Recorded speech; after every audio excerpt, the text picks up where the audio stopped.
Right, so we're going to go ahead and get started. I'm going to just go over really quick on the presentation, and I'm sure you guys already have this, is the link to the other professional development sessions that are going on the rest of this week and all next week. So if you would like to see more sessions, feel free to go on there. Actually, I'm going to let Patrick plug his, because him and I are doing another session on Friday. So I was going to have him maybe talk a little bit about that really quick, and then we're going to start. Yeah, Friday, we are excited because we're going to do a session on gamified learning. The title is Ready Player I1, so it's kind of based off of the theme of the movie, but we're going to be exploring several gamified applications and websites. So check out the description. Let me just double check the times because it's going to be Friday at 9 a.m. and at 1 p.m. So check it out, Ready Player I1 with myself and Jason. Awesome. And I just want to, are we recording? We are. Okay, cool. All right. So we're going to go ahead and get started. Okay. All right. Paste the bit.ly link on the chat. Oh, it should be up. The bit.ly link should be on just about every slide. Oh, so if you look in the top right corner, yeah, we try to keep that up there. So if you're just entering right now, that bit.ly link to see this presentation is up on the top right. And you're going to want that because this presentation has a lot of links and resources. So you're going to want to open this, and it might make you force a copy. So you'll have your own copy of this presentation, but if not, at least you can bookmark it and you'll have all of those links as well. Okay, so really quick, we're going to do an overview of what the purpose of virtual field trips and real world connections are. We're going to go over a lot of different resources you can use and how you can get started in your classroom as soon as your vacation is over. I know a lot of you are still on vacation, so hopefully you are in your pajamas and right when we're done, you're going out to your pool to hang out.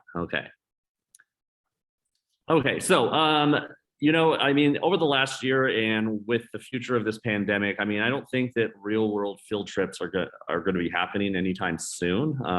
So this is great because there's so many resources online now that allow you as a teacher to show your students places they wouldn't be able to see even if field trips were available, because there's so many virtual field trips now all around the world, and specifically California, which has a great program, which I'm going to talk about later on with their state park system.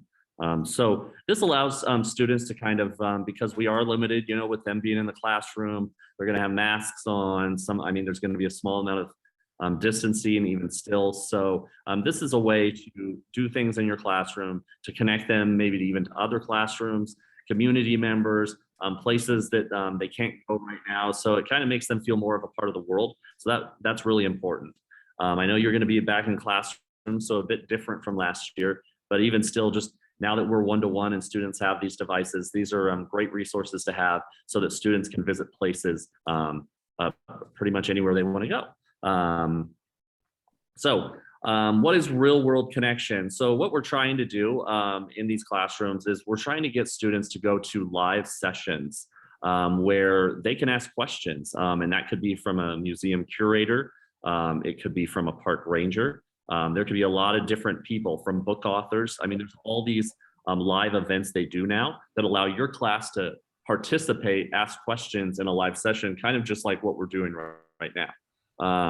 And that builds that connection with them so that not everything is done inside the classroom. Sometimes they get opportunities to do things that are happening outside of the classroom.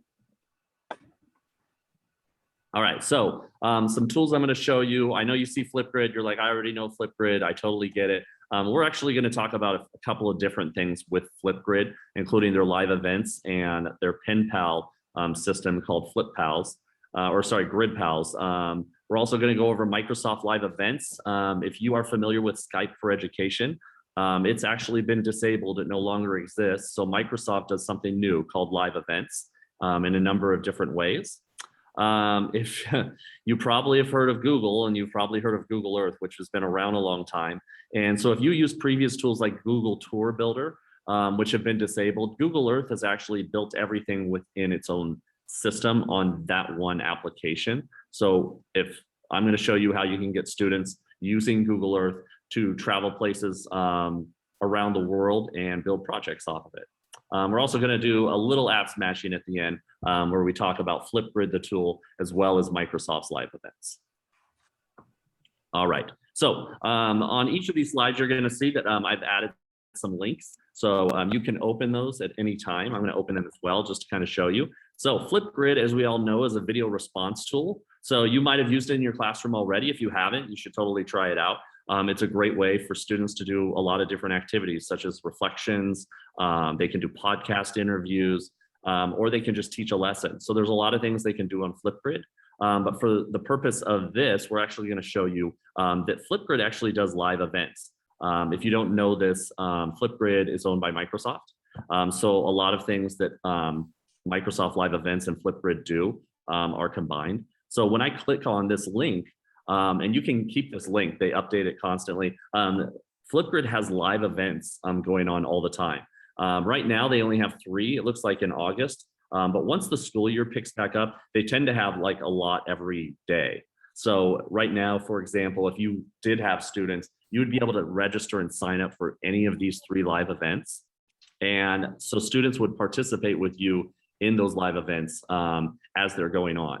So they have a lot of things that are related to the standards. Like I said, tide pool animal adaptation. So if you're teaching younger grades, that's a great one. But you can also check out their past events and watch old videos. So, I mean, it doesn't always have to be a live event. It's great if it is, but they save all the videos from their past events so that if you ever want to put that as part of a playlist activity, the student could watch the video and maybe do a reflection on Flipgrid. It works out great for that as well. Okay, so that's Flipgrid live events. And again, all these links are going to be on here. And I'm going to show you Microsoft Flipgrid events. Okay, so this is kind of an offshoot of the Microsoft Live Events page. Okay, so as you can see, there's a lot of things on here. So sometimes you can search by date or keyword if you're looking for something. Right now, it looks like they have 18 different events. Again, this is because school hasn't really started. Once school starts, you're going to see a lot more student-oriented live events. And they're really easy to get started. Like I said, once you click on something, it's going to kind of give you a synopsis of what the event is, and you can go ahead and register. Even gives you an age range. Okay, so Skype for Education no longer exists, like I said, so everything's done through this live events page. All right. Okay, so that's one thing you can do with Flipgrid, but I did want to show you something else. Okay, so if you've been to Flipgrid, you're probably familiar when you log in. It takes you but if you go to the discovery page up top, you're going to see these live events are on their featured part. So if you ever want to access them, they're right on the discovery page. Okay, but they also have something that you have to go over now and click on your avatar here, and you'll see where it says Grid Pals. Okay, when I click that, what it's going to do is it's going to show me classrooms throughout the world that are looking to partner with other classrooms. Okay. So last year I worked with a teacher, she taught her students Spanish. And so she actually partnered up with a classroom in Spain, and they actually met regularly, and they learned conversational Spanish because those students in Spain were learning English. So they would do like this half and half where students had the opportunity to kind of speak Spanish with those students, but also speak English with them as well. And, so it's a great opportunity, like I said, for students to think outside the classroom, to get them learning with others who aren't just part of their classroom. And what's great about this is you can actually filter through. So for example, I might just want education. And if I'm a high school teacher, I'm going to limit it to high school students.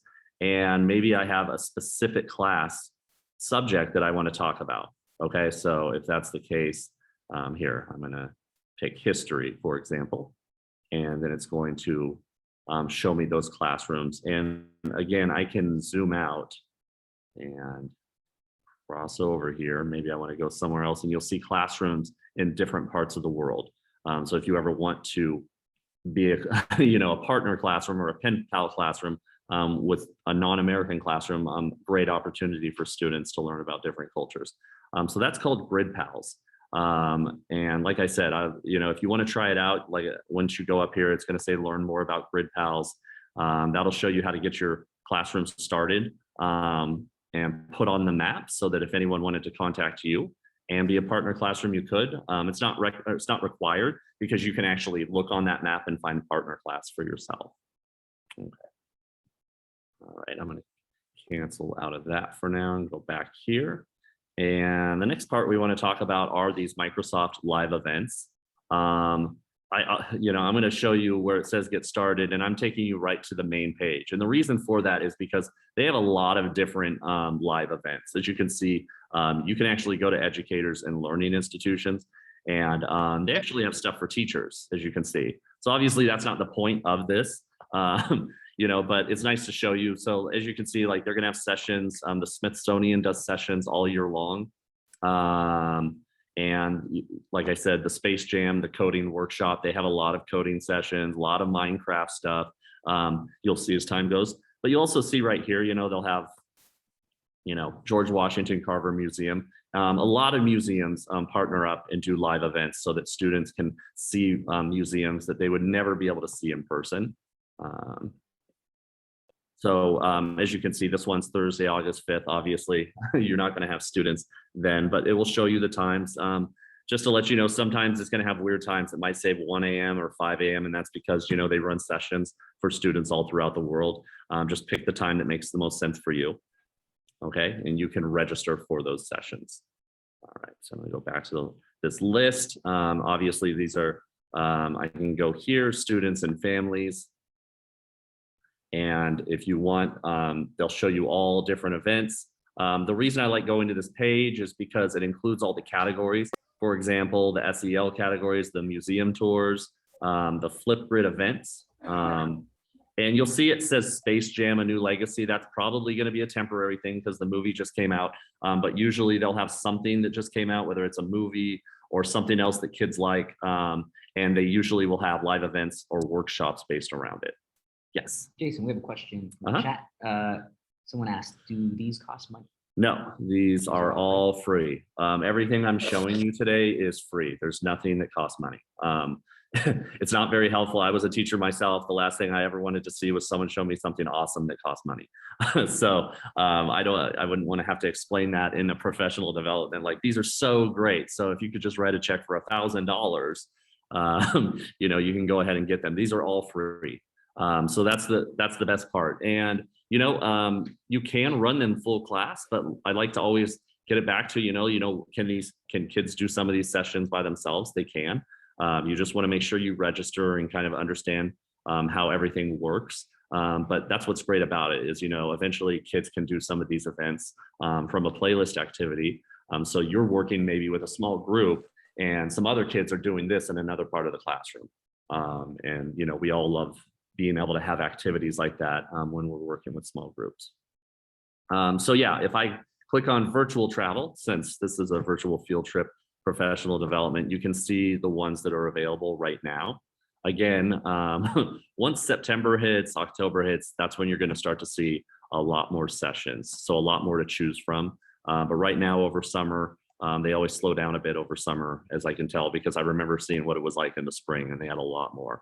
Okay, but it's really great. Like I said, you are going to see random events like Celebrate World Elephant Day. They're going to have those as the year goes on. So I wish I could tell you what's coming up in September or October, but you usually have to go back to the site and kind of see for yourself. All right. So yeah, that's student and family. So when you come to this page, you just want to make sure you check out both of these: educators and learning institutions and students and families. The students and family ones, like I said, are the ones that it's probably going to be the place you want to start at because of all the different categories. All right. Okay, so that's Microsoft Live events. Like I said, they change all the time, so you want to make sure to go back there as often as possible. Okay, so everyone has probably heard of Google Earth. I mean, it seems like it's been around now for a very long time, but it's kind of like one of those things, when we hear about tools from 2008, by 2012 or 2013, we think they're outdated. But Google Earth is actually a great example of an edtech tool that's just gotten better with time, because Google has kind of built in a lot of student activities with it. Okay, so for example, when I go here, and again, the link is on this presentation under Google Earth. These are the resource resources provided with Google Earth. And if you look down, you'll actually be able to filter what type of project you're looking for. Okay, so these mean different things. They all do different things. Usually at first, I'm just gonna pick all categories. And you're gonna see different things that you can do within this app. So you, like I said, students are, obviously if you're not familiar with Google Earth, it's basically their mapping system, their cartography system. So like you can visit anywhere on Google Maps. And a lot of times now you can kind of visit places. And if it's like, say it's Rome, you can actually visit there and actually get a three-dimensional downtown view and actually go down streets, turn left and right and see more things, especially for big cities like Paris. You can zoom in on the Eiffel Tower and kind of walk around that area. But they have a lot of built-in resources for teachers to do like lessons, activities, and projects. And, there's just too many for me to even announce here. Like I said, you can scroll down this page and kind of get a good example. If you're elementary, this is a great one. They partnered with, I believe it's Houghton Mifflin to do these Carmen San Diego, like where in the world is Carmen San Diego? So these activities that you can participate with your class. So a lot of different resources. So that's up here when you click resources. And I wish I had a ton more time to go through this, but really it's a chance for you to explore. And we want to give you some time at the end to kind of explore at least one of these resources. But you can also just click up here where it says Explore Earth, okay? And I'm gonna do this. And this is where it's gonna give you kind of a synopsis of what each of these tools does in Google Earth. For example, Google's Earth Voyager. It's a showcase of interactive guided tours, quizzes, and layers. So like, as you can see, if you wanted to learn more about Machu Picchu, you can do that. And sometimes it will have videos that go along with it. Maybe some factual information to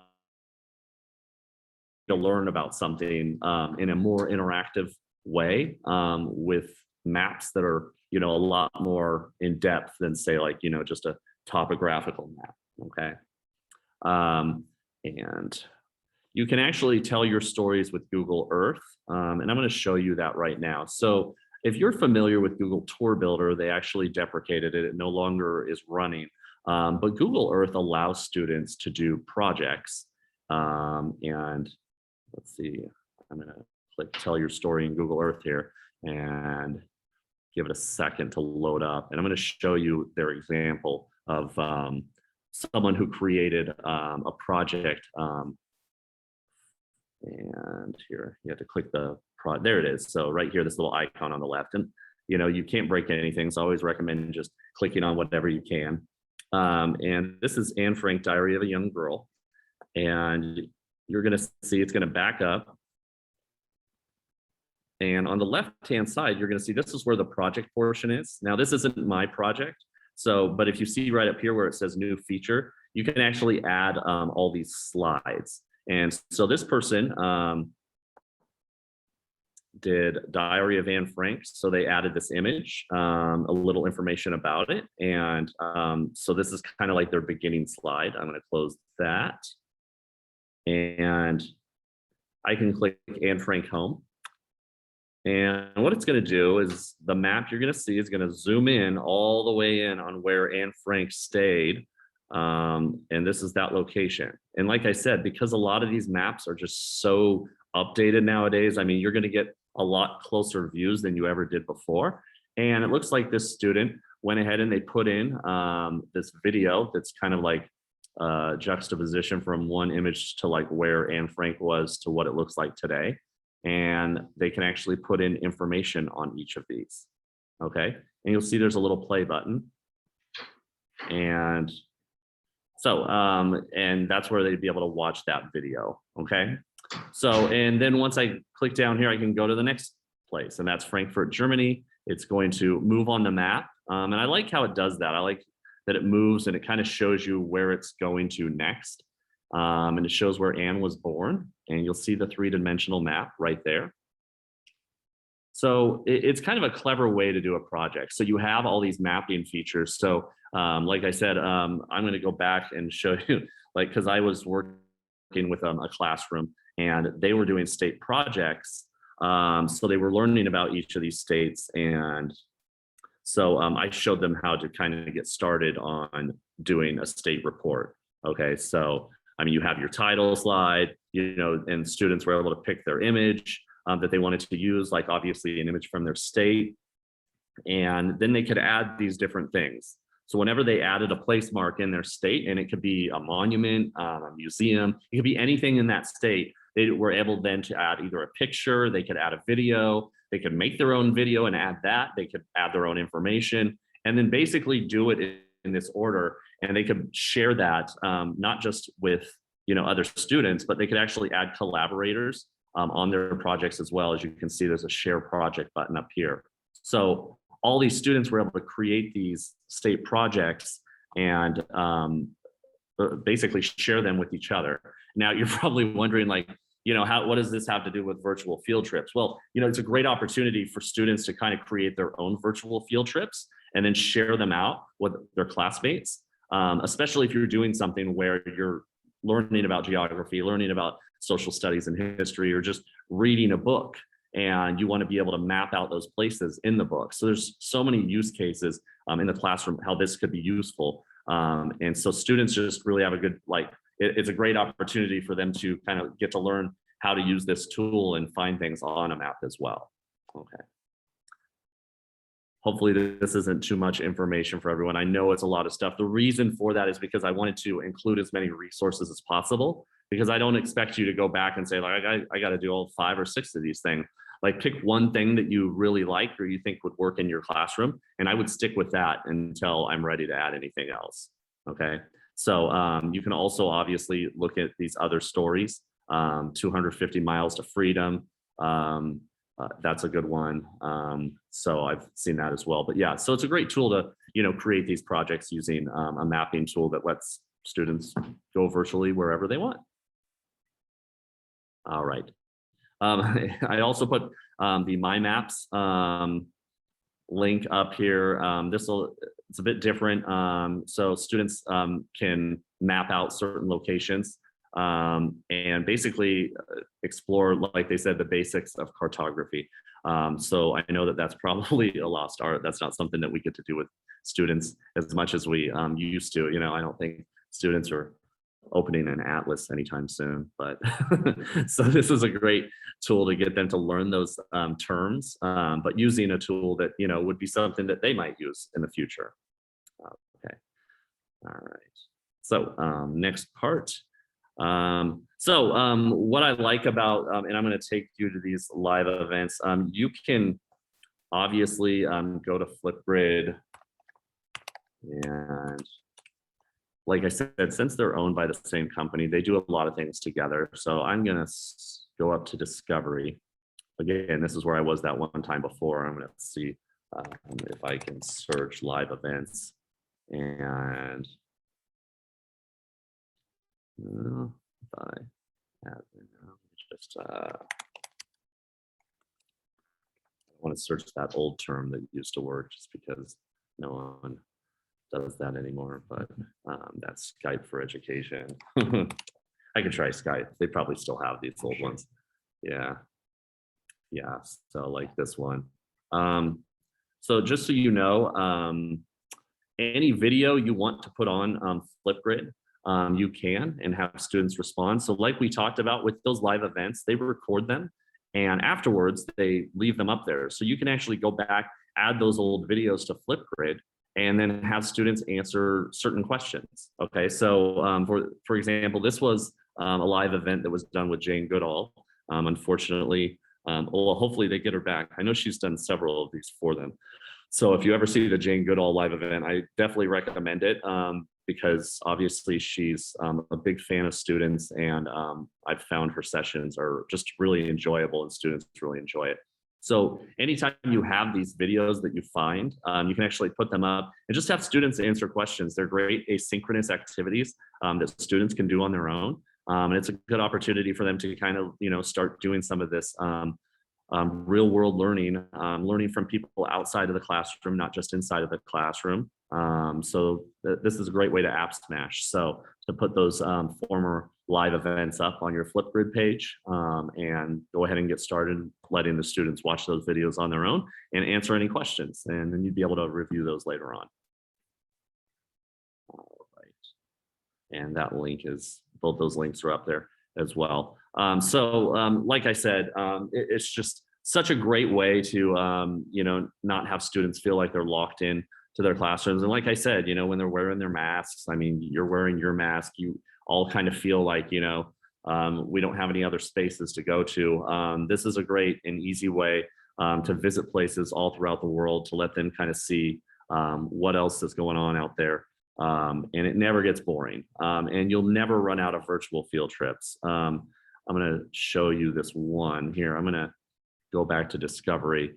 And I really recommend, if you're on Flipgrid, that you go through here and kind of look through their Discovery partners.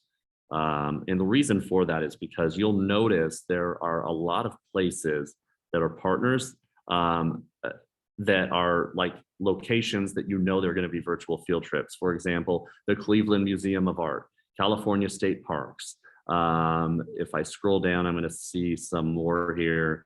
Where's that one? There's this like really cool one. There it is, the Buffalo Bill Center of the West. I saw that and I was like, wait, what is that? So I click on that, and they do, I mean, as you can see, they did a live event formerly. So I'm hoping they do more in the future, but they have all these different activities, and it's basically showing them one part of the museum.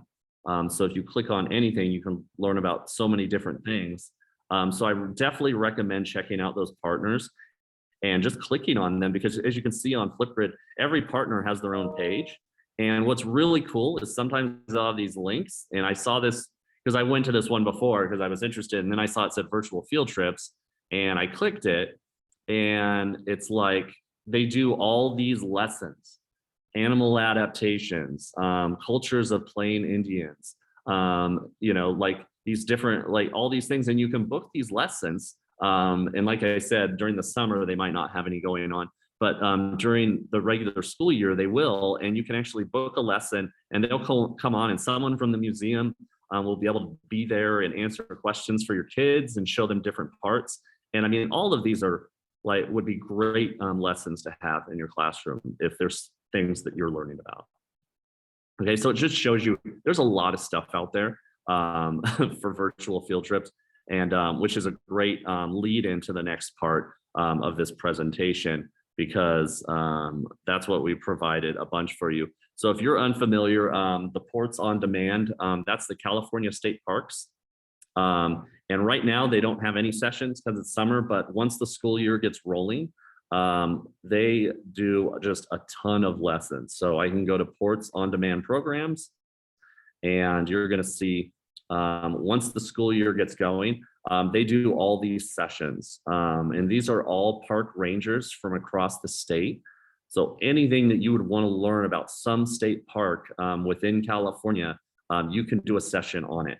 And as you can see, they use these are real park rangers. They have you can see their iPads with them. Here's one from Hearst Castle.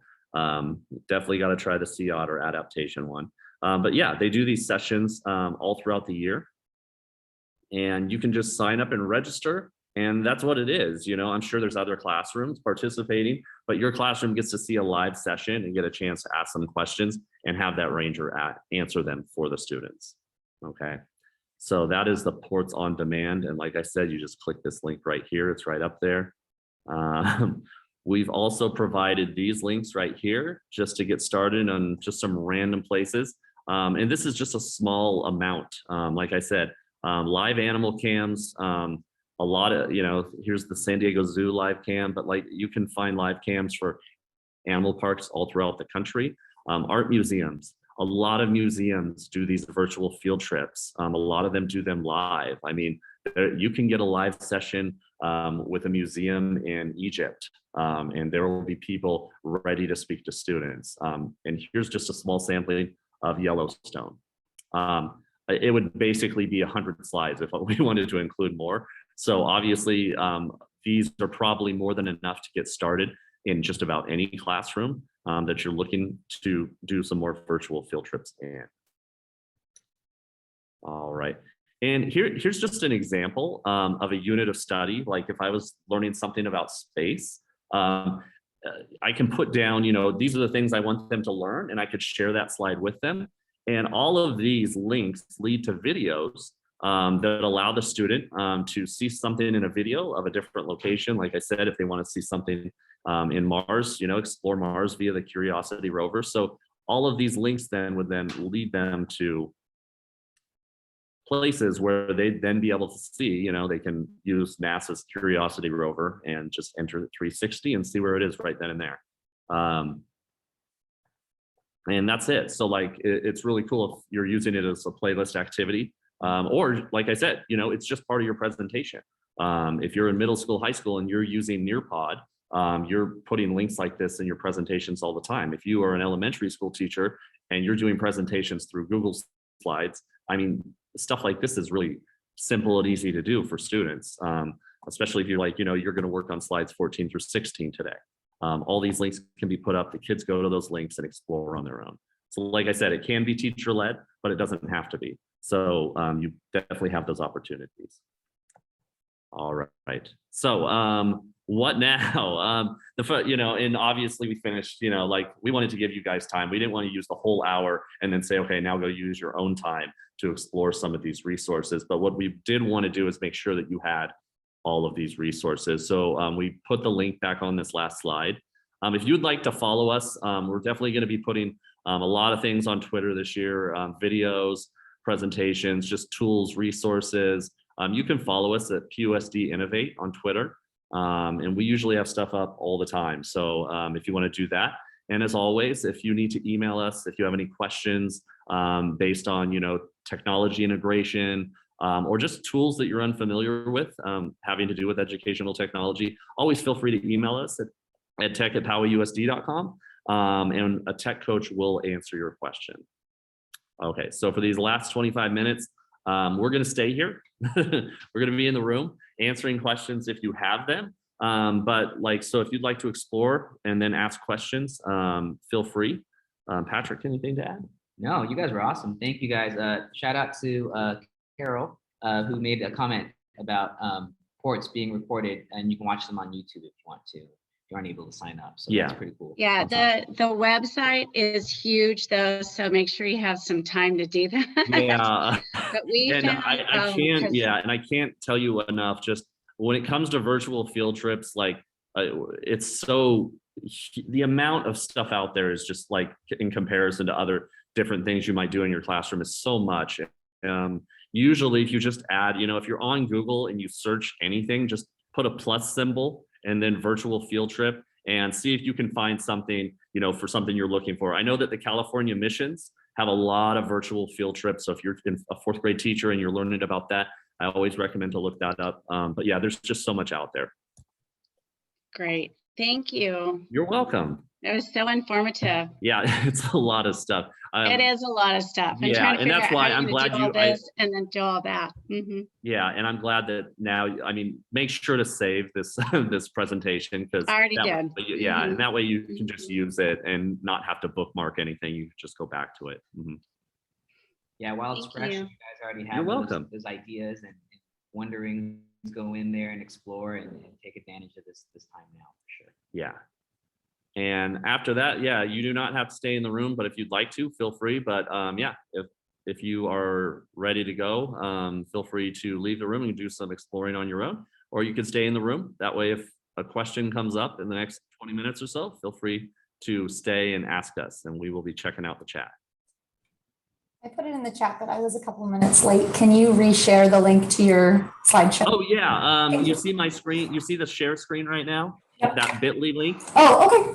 Yeah, it's that link, and that will stay up for good. So if you bookmark that, we are never going to disable that link. It will be up for good, so feel free. But if you, yeah, we've had it up for a bit. So we did a lot of changes this year, a lot of new things. Like I said, the Microsoft Live Events is new. Google Earth basically becoming the one-stop shop for all these tools that have to do with virtual field trips is pretty new because they used to have a lot of things in different areas and they shut those all down. So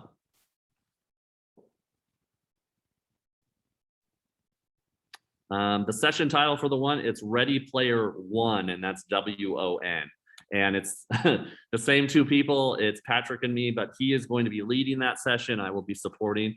And basically it's about game-based learning and gamification, how to basically turn your classroom into a game. I know it sounds kind of weird, but it's actually pretty fun. We're going to give you a lot of tools that you can use to get started on that. You're welcome. You guys have been awesome. Thank you for all the kind comments. It really means a lot. We like to put a lot of effort into these so that you guys get all the resources you want. So to see all the nice things you're saying, it really means a lot to us. Thank you.